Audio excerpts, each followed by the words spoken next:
Good. So let's just make a set of steps on how we see the bond graph method and we see the block diagram method. So let's just go over here and maybe draw a line in between these two, and we are going to make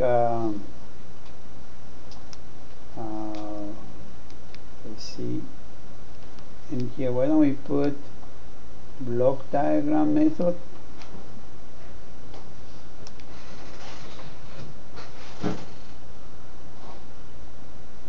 and we put bond graph here.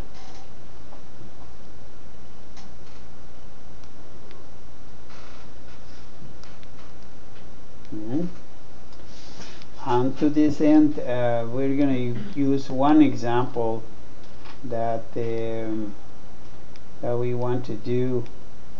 Here we will have the let's just go do a little circuit over here, and we are going to have something like this, and then we'll put the capacitor over here, and we have over here, we'll put it with an inductor over here, yeah, and then we have how do we do this? We put this current over here, which is I1, this one is I sub 2, and this is the voltage B, R1. Oh, I meant to put another resistor over here, so we will put this as an R sub 2 over here, and this is an L, and then this is C. This is a little system that we're going to use to illustrate both of these. In the case of the bond graph model, you'll start with a 1 over here and a 1 over here for the I1 and an I sub 2. In here you have this capacitor C, which is, you put it in here, and we of course we also have R sub 2, yeah, and in here we have this, in here this is R sub 1, and then you have this source of effort with value of voltage in here, and then we create the difference between the two with a 0, and this goes to a 1 junction, and we put in here our C element, and that's what we have. If we assign the causal marks, let's use a different color for doing that. They will be here. This one in here would be like this, and if that's the case, this has to be like this. If this 0 effort in, then these others have to be like this.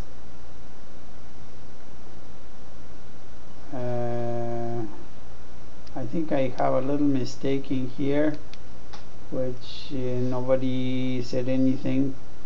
That's not a C element on the side. It has to be an I element over there, right here, see, with this value L. So if this is the case, then we have in here this like this, and of course this is the two. So what the steps do we do on, what the steps do we follow on one, what steps do we follow on the other? I think let's do a little nicer job over here. Instead of this little crooked line, I'm just gonna do a nice line now in here. Oh, how does that work? I need to go over here and don't we get 2 points to draw the line? Click and hold. Huh? Click and hold. Maybe, let's try. Huh? Nope. Alright, click and hold. Yes, yes, yes. That works. Works really good. Okay. So there. Now in here, what are the steps that we will follow in one way or the other? In this case, step number 1, we recognize the elements. Here too, we recognize elements.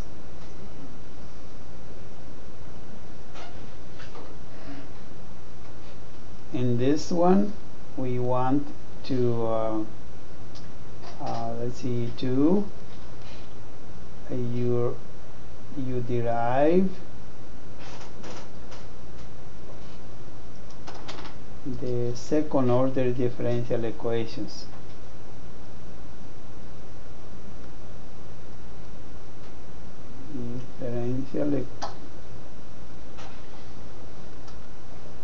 That's the procedure in this case. Here, step number 2 is you draw the bond graph model.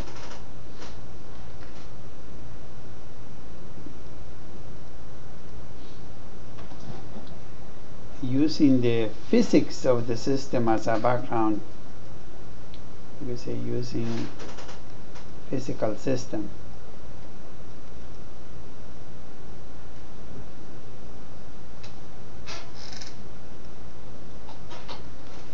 Okay. Okay, here we go. Number 3, what do we do with this stuff? Once we have the equations, and from here you could take a little, let me just erase as number 2. In here I would put it as a part of this one. Say you can generate a Simulink block diagram. Yeah, you can do a Simulink block diagram from those equations. Alright, step number 3, you would have, well, it is okay. I think we could put number 3 and then put this as 4. In this one, on number 4, you could say you need to transform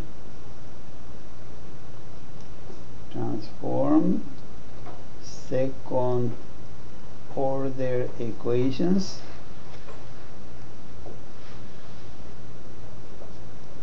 into first order.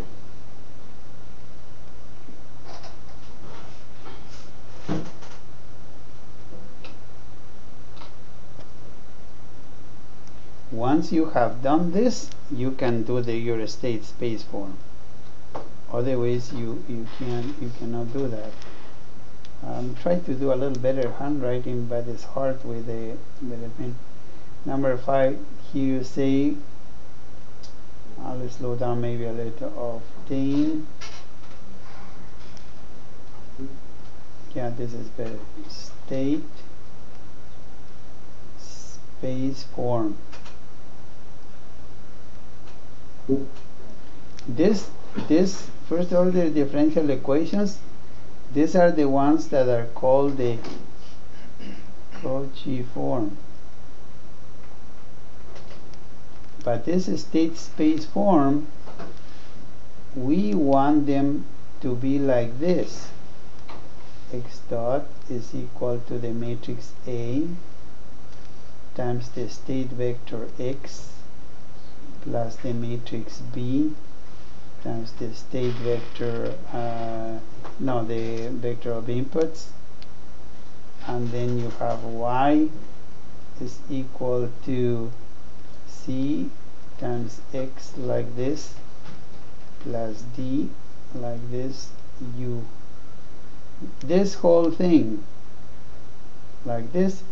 It's called state space form. Okay, these are all the steps to obtain this. Let's go over here on the other side. To do this, 3. If you run camg,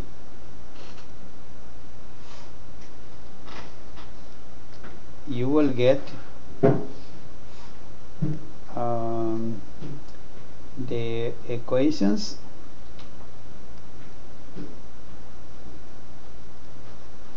in first order form,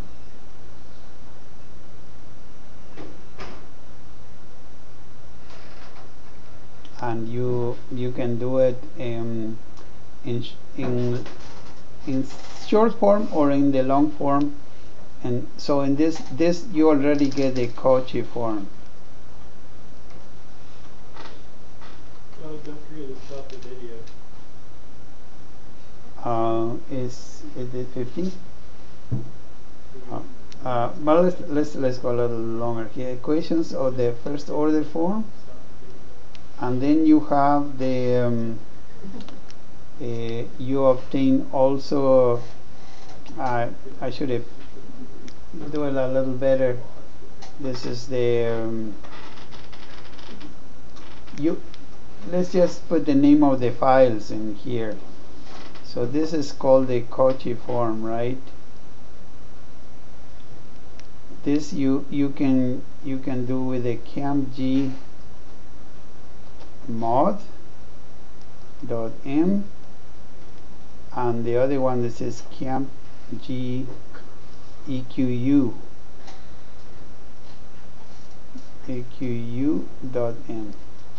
This one is in the camg sym. You obtain directly a state space form,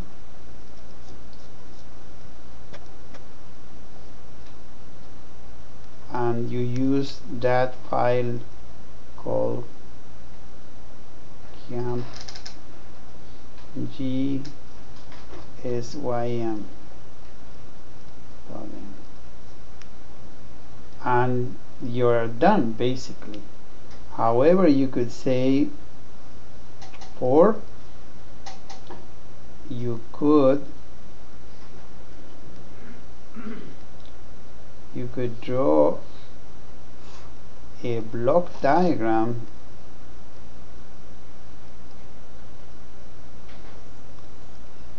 two ways. One, we have seen it from the bond graph. That's what you did on the quiz.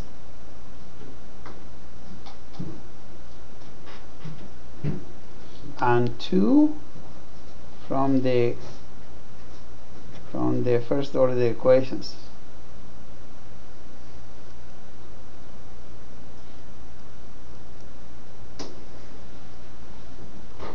Okay, so let's review this for a second, and then we'll embark ourselves into doing it both ways with this example here.